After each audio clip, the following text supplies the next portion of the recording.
अस्सलाम वालेकुम dear students, आज हम इस टॉपिक को पढ़ रहे हैं जो हमारा रह गया था क्लास में, ट्यूबुलर अब्जॉर्प्शन एंड सिक्रीशन। इसमें हमने जो बात की थी वो सबसे पहले हमने नेफ्रॉन का स्ट्रक्चर देखा था और हमने यहाँ पर ग्लोमेरुलस की फिनेस्ट्रा की सारी स्ट्रक्चर देखी थी कि किस तरह से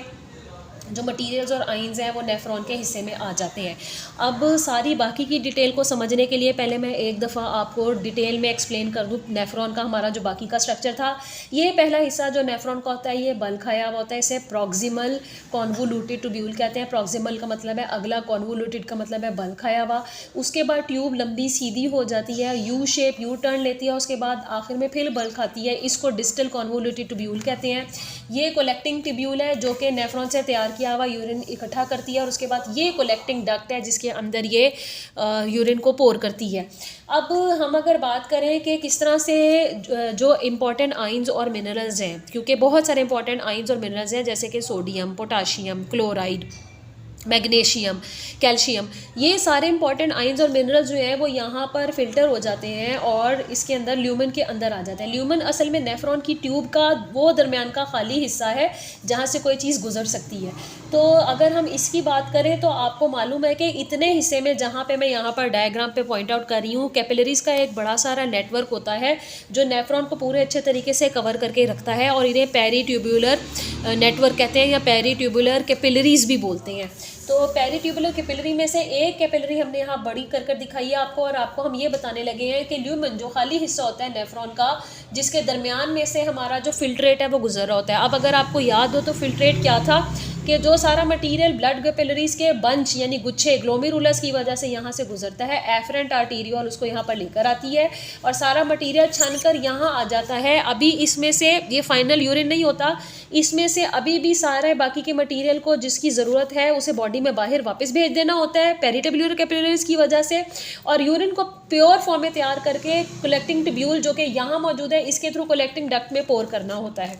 तो ल्यूमन के अगर हम अंदरूनी सेल्स को देखें तो ये बड़े बड़े सेल्स आपको नज़र आ रहे हैं, ये आपस में जो है कनेक्ट भी करते हैं। इन सेल्स की बाहर की तरफ माइक्रोवाइलाई फिंगर लाइक प्रोजेक्शंस बनी होती हैं जो कि सरफेस एरिया बढ़ाती हैं, एनहेंस करती हैं, और इस वजह से ये ब्रश की तरह नज़र आती हैं। जैसे कि ब्रश में बाल होते हैं तो वैसे ये भी ब्रश की तरह नज़र आती हैं, इसलिए इसको ब्रश बॉर्डर का नाम दिया जाता है। अब यहाँ पर आप देख सकते हो कि दो जो सेल्स हैं उनके दरमियान में एक गैप है, इसको कहते हैं पैरासेलुलर पाथ। और अगर मटेरियल्स ल्यूमन से सेल के थ्रू वापस पेरिट्यूबुलर कैपिलरी के अंदर जाते हैं तेज़ी से, तो इस पाथ को हम कहते हैं ट्रांससेलुलर पाथ। सेल्स के दरमियान में छोटे छोटे जंक्शंस भी होते हैं, इन जंक्शंस को हम नाम देते हैं गैप जंक्शंस। और यहाँ से भी मटेरियल जो है वो टाइट जंक्शन भी से कहते हैं, यहाँ से भी मटेरियल जो है ये मूव करता है। आप देख सकते हो कि जो बाहर की तरफ फ्लूइड होता है, नेफ्रॉन के बाहर की तरफ फ्लूइड होता है, उसको हम एक्स्ट्रा सेलुलर फ्लूइड कहते हैं। एक्स्ट्रा सेलुलर फ्लूइड की यहाँ पर एक ख़ास कंसिस्टेंसी होती है और इससे मदद मिलती है बहुत सारे मटीरियल्स को हासिल करने की। पहले तो यहाँ मौजूद जो सोडियम आयन होता है वो जो है वो पैसिव ट्रांसपोर्ट होता है। पैसिव ट्रांसपोर्ट का मतलब है कि उसकी जो कंसनट्रेशन है वो अंदर यहाँ सेल में ज़्यादा है, ल्यूमन फिल्ट्रेट के अंदर ज़्यादा है और बाहर की तरफ कम है, तो बहुत सारा सोडियम आयन जो है वो पैसिव ट्रांसपोर्ट होता रहता है। और इसके अलावा यहाँ पर पानी जो है वो भी ऑस्मोसिस करता रहता है, यानी पानी जो है वो यहाँ इसकी कंसनट्रेशन जो है वो ज़्यादा है ल्यूमन के अंदर फिल्ट्रेट में, और पेरिट्यूबुलर नेटवर्क के अंदर कैपिलरी के अंदर जो खून है मौजूद इसमें और एक्स्ट्रा सेलुलर फ्लूइड है उसमें पानी की मिकदार कम है, इसलिए ज़्यादा वाली जगह से कम वाली जगह पर जो पानी है वो ऑस्मोसिस करके तो ये मूव करता रहता है। तो इसके बाद अगर हम बात करें कि बहुत सारे सोडियम की जो मिकदार है वो सिंपल डिफ्यूजन की वजह से या कह लीजिए पैसिव ट्रांसपोर्ट की मदद से यहाँ से यहाँ यानी कि ल्यूमन से फिल्ट्रेट से कैपिलरी पेरिट्यूबुलर कैपिलरीज के अंदर आ जाती है। लेकिन जब यहाँ मिकदार कम होने लगती है तो उस वक्त यहाँ पर सोडियम की एक्टिव ट्रांसपोर्ट जो है वो की जाती है, और सोडियम की एक्टिव ट्रांसपोर्ट करने के लिए सोडियम पोटाशियम ATPase पंप जो है वो काम करता है। ये पंप जो है ये बड़ा ही इंपॉर्टेंट पंप है। सोडियम के मुकाबले में में जो इसकी मिकदार है, पोटाशियम की मिकदार है वो ज़्यादा होती है यहाँ पर, इसलिए सोडियम पोटाशियम ATPase पंप, इसलिए ये पंप कहलाता है क्योंकि ये ATP की हाइड्रोलाइजेशन करता है, ये ATP को एंजाइम कन्वर्ट करता है ADP में और एनर्जी फराहम करता है और एक इनऑर्गेनिक फॉस्फेट को रिलीज़ कर देता है। जब यहाँ पर बॉन्ड ब्रेक होता है तो वो एनर्जी इस्तेमाल होती है एक्टिव ट्रांसपोर्ट करने के लिए, क्योंकि यहाँ पर अब सोडियम की मिकदार कम हो गई है और यहाँ पर सोडियम की मिकदार ज़्यादा हो गई है, तो उल्ट मूवमेंट होनी चाहिए सोडियम की ज़्यादा वाली जगह से कम वाली जगह पर। लेकिन सोडियम को हमें अभी भी रिटेन करके रखना है क्योंकि सोडियम की मिकदार हमें बॉडी में हाई करके रखनी है। ये एक्शन पोटेंशियल में रिक्वायर्ड है, ये ऑस्मोटिक बैलेंस को बरकरार रखता है। सोडियम की बहुत ज़्यादा अहमियत हमारे जिस्म में मौजूद है और इसी वजह से सोडियम को एक्टिव ट्रांसपोर्ट करके एनर्जी एक्सपेंड करके इस पंप की मदद से जो है सोडियम को जो है वो हासिल किया जाता है। और ये पंप क्या करता है, ये सोडियम के आइंस को ल्यूमन की तरफ ल्यूमन से पेरिट्यूबुलर कैपिलरीज की तरफ भेजता है और पोटाशियम आइन को यहाँ से इस तरफ मूव कराता है, जिसकी वजह से दोनों की मूवमेंट की वजह से एक बैलेंस जो है वो बरकरार रहता है। अगर हम नेफ्रॉन के स्ट्रक्चर की तरफ वापस आएँ तो इसका जो प्रॉक्सिमल पार्ट है, यहाँ सोडियम की इस हिस्से में 70% जो अब्जॉर्प्शन है वो हो गई होती है। उसके बाद जब सोडियम का ये लूप बनता है, जिसे लूप ऑफ हेनले कहते हैं या लूप ऑफ नेफ्रॉन भी कहते हैं, इसका ये जो लिम्ब होता है ये बहुत बारीक होता है और ऊपर वाले हिस्से जो है वो मोटे होते हैं। तो ये थिन बॉर्डर वाला हिस्सा है, थिन वाला हिस्सा आपको नज़र आ रहा है, इसका हमने क्रॉस सेक्शन करके आपको यहाँ पर दिखाया है कि दीवार कितनी पतली है, यहाँ मौजूद जो सेल्स हैं वो कितने पतले हैं और यहाँ पर पानी की अब्जॉर्प्शन जो है वो ज़्यादा हो रही होती है। ये इसका डिसेंडिंग लिम्ब है जो नीचे की तरफ जा रहा है, ये इसका असेंडिंग लिम्ब है जो कि ऊपर की तरफ आ रहा है और असेंडिंग लिम्ब फिर ऊपर जाके थोड़ा सा मोटा हो जाता है, जिसे थिक ट्यूब्यूल भी कहते हैं। थिक ट्यूब्यूल को भी अगर हमने सेक्शन करके क्रॉस करके देखें तो आप यहाँ देख सकते हैं कि ब्रश बॉर्डर वाले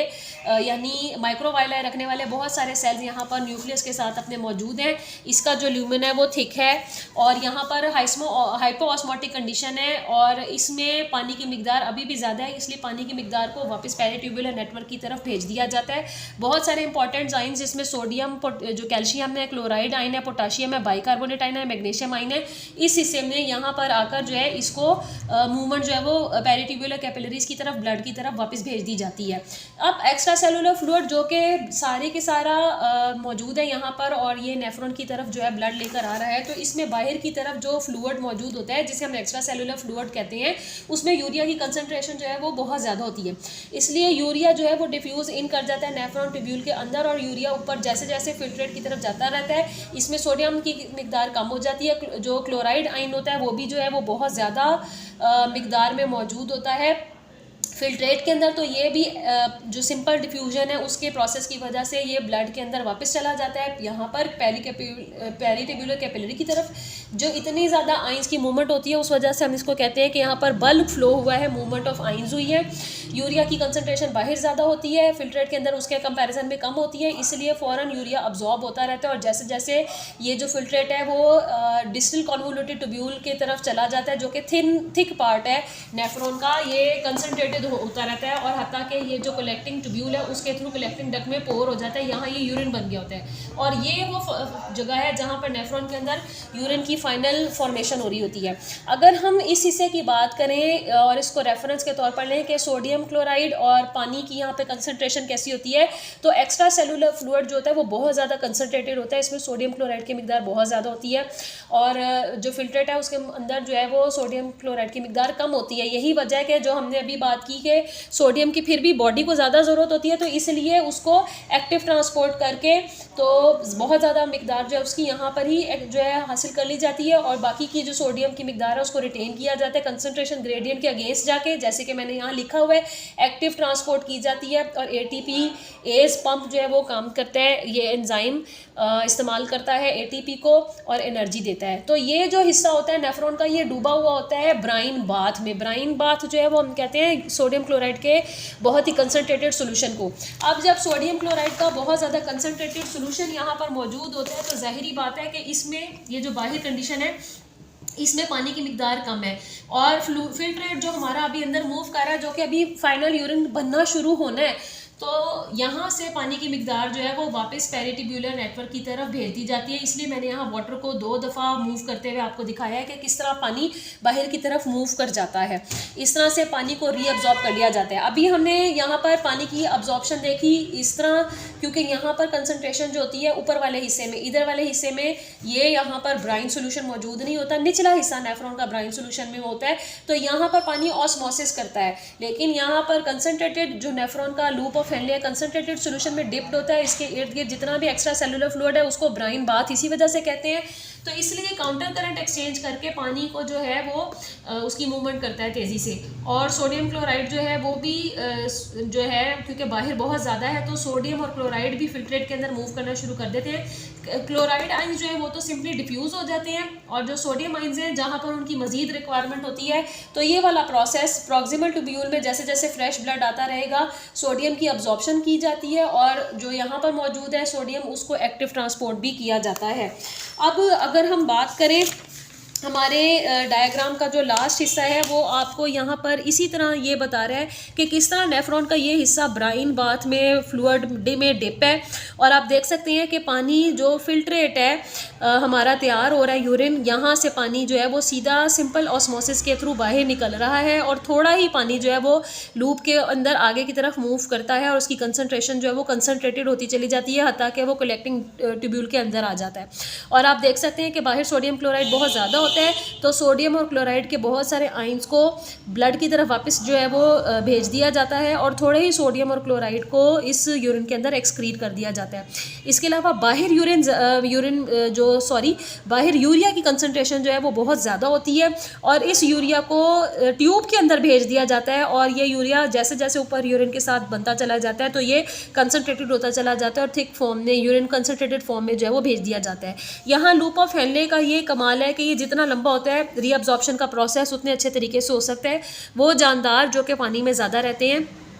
तो उनमें पानी को रीअब्जॉर्ब करने की ज़रूरत नहीं होती, इसलिए उनका लूप ऑफ हेनले बड़ा नहीं होता और नेफ्रॉन बहुत छोटा सा होता है। और वो जानदार जैसे कि कैंगरू रैट वगैरह हैं जिन्हें पानी को कंजर्व करने की ज़रूरत होती है, पानी को बहुत ज़्यादा रीअब्जॉर्ब करने की ज़रूरत होती है, जैसे हम इंसान भी हैं कि हम टेरेस्ट्रियल एनवायरनमेंट में रहते हैं, हमें भी पानी को बहुत ज़्यादा कंजर्व करने की ज़रूरत होती है, रीअब्जॉर्ब करने की ज़रूरत होती है, तो हमारे भी नेफ्रॉन का जो लूप ऑफ हेनले है वो खासा लंबा होता है। उसके बाद जब सारा यूरिन तैयार हो जाता है तो इस वाले हिस्से से गुजर कर सारा फिल्ट्रेट तैयार हो जाता है, और वो फाइनल फॉर्म में यूरिन बनकर कलेक्टिंग डक्ट के थ्रू इकट्ठा हो जाता है, और फिर हम यूरेथ्रा के थ्रू उसे अपने जिस्म से खारिज करते हैं। जो हाजत महसूस होती है यूरिनेशन की, उसके नतीजे में यूरिन हमारी बॉडी से एक्सपेल आउट हो जाता है।